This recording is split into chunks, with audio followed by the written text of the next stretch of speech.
नमस्कार मित्रों, astro talkies में आप सभी का बहुत बहुत स्वागत है।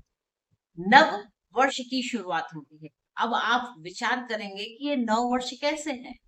नव वर्ष तो 1 जनवरी को ही हो गया था, लेकिन ऐसा नहीं है। वो आंग्ल देशों का नव वर्ष है। और जो हमारी भारतीय संस्कृति है उसके अनुसार चैत्र मास की प्रतिपदा के दिन नव वर्ष का उत्सव किया जाता है। इसी दिन हम नवरात्रों को रखते हैं। यहीं से हमारी जो शुरुआत होती है वह देवी की आराधना से होती है और हम 9 दिन तक उपवास करके, व्रत के नियम का पालन करके हम अपने वर्ष की शुरुआत करते हैं।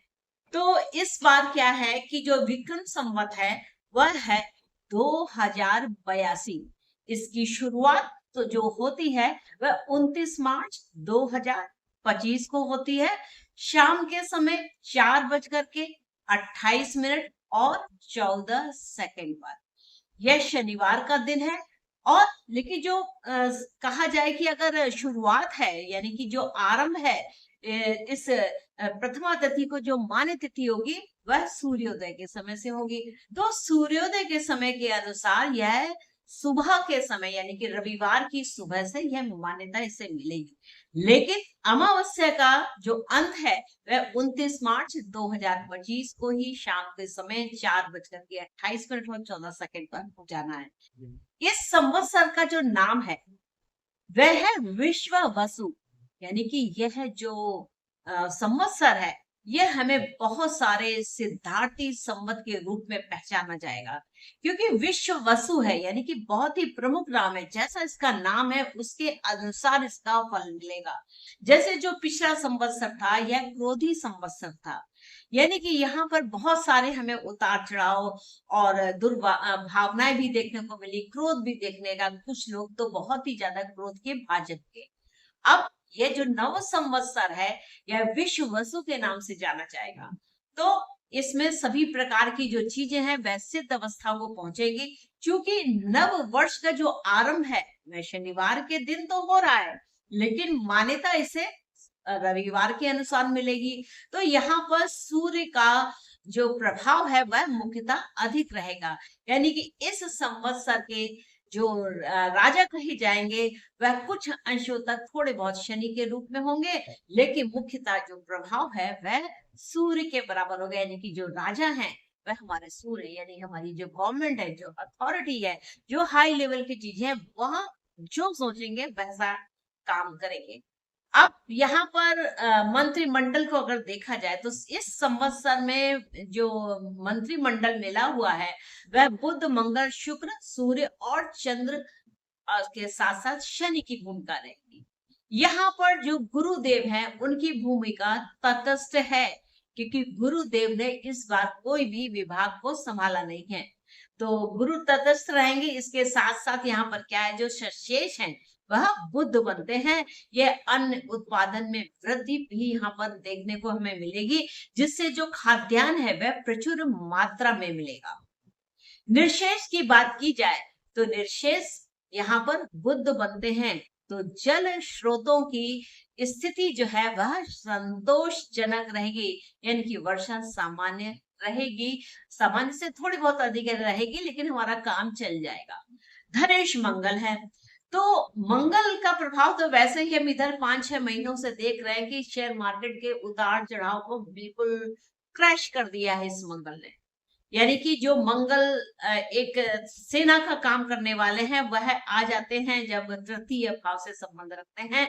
तो जितने भी शेयर मार्केट होती है वह सारी उथल पुथल भरी, यानी कि उस मार्केट के अंदर काफी हलचल है, काफी झगड़ा है, काफी मोल तोल है, जिसको मंगल समझ नहीं पाते और यहाँ पर अपना जो उनका खुद का प्रभाव है वह भंग हो जाता है।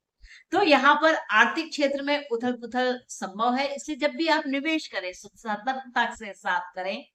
रशेष की बात आती है तो रशेष शुक्र होते हैं। रस युक्त जो खाद्य पदार्थ है, जैसे फल हैं, सब्जियां हैं, दूध आदि की उपलब्धता में कुछ कमी आ सकती है। तो यहाँ पर देखिए कि आप रशेस शुक्र को किस प्रकार से आप यहाँ पर बनाए रह सकते हैं। तो इसके लिए आपको साफ सूफ रहना पड़ेगा, सौंदर्य का ध्यान रखना पड़ेगा, अपने आसपास के क्षेत्रों में सफाई देख रखनी पड़ेगी और घर को भी साफ रखना पड़ेगा, क्योंकि शुक्र की अगर शुभता चाहिए, यानी कि इस रशेस का जो फल है, सब्जियां हैं, दूध वह है, ऐसे रसदार जो पदार्थ है, इनका अगर सुख चाहिए तो आपको अपने क्षेत्र आसपास को ध्यान में रखना पड़ेगा। मेघेश की बात आती है तो मेघेश सूर्य बनते हैं जो वर्षा की कमी को दर्शाते हैं, जिससे सूखे की स्थिति उत्पन्न हो सकती है। धान्येश की बात आती है, धान्येश हमारे चंद्रमा बनते हैं। धन धान्य में सामान्य वृद्धि की संभावनाएं हैं।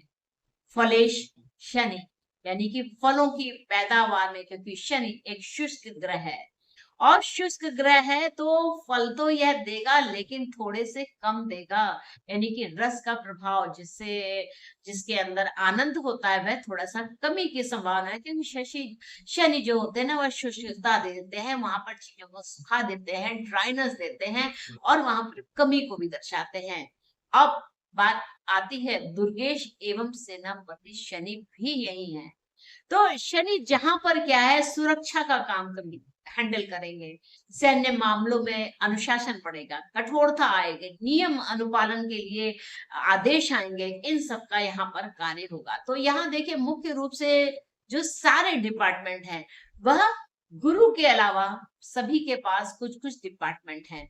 तो यहाँ पे जो गुरुदेव हैं वह तटस्थ भूमिका में रहेंगे और यहाँ पर उनका जो कार्य है वह दूर से निगरानी रखना है, क्योंकि नेक्स्ट वर्ष में वह बहुत ही बड़ी भूमिका के साथ यहाँ पर आएंगे।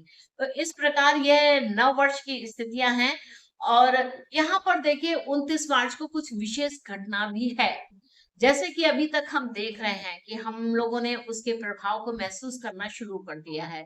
इस समय पर चंद्रमा, बुध, शुक्र, सूर्य, शनि साथ साथ है, राहु भी साथ साथ में है और चंद्रमा का प्रवेश शनि की राशि में, शनि के साथ यहाँ पर हो गया है, यानी कि मीन राशि में यहाँ पर जो हलचल है वह आरंभ हो गई है, जो कि हमें भूकंप के रूप में ही अभी देखने को मिली है। ऐसी घटनाएं अभी और भी आएंगी, यहाँ पर देखना आवश्यक है कि क्योंकि यह मीटिंग है, ये कुछ सेटलमेंट का समय है।